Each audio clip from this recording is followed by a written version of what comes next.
Turn to a 48 News exclusive with Decatur Police Chief Todd Pinion, who is under pressure after the public release of a third-party review of his police department, raising questions about his leadership.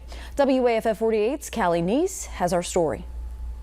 Chief Pinion told me that he took an oath to protect and serve this city. He said he plans on staying in his role and completing that oath. We do have room for improvement, and I've said that all along. For the first time, we are hearing from Chief Pinion since the Decatur Police third-party review went public. Many people were upset about alleged police misconduct being filed incorrectly, rendering the department's early detection software useless. I asked Chief Pinion what went wrong. He said this was a new system and they hadn't used it until he became chief.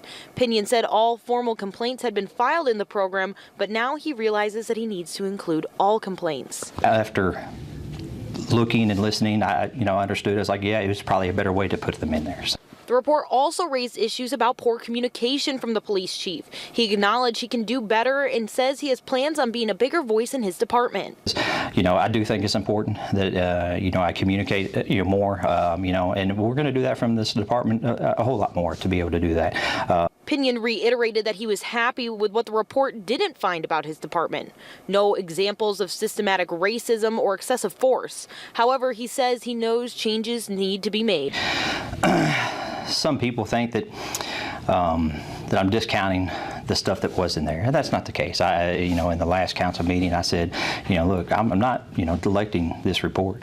There are things that we're going to do and some changes we're going to make, and that's what we're doing at this point in time. Many are calling for him to resign, and some on the city council say they're not confident in Pinion, but he says he took an oath and he will stand by it.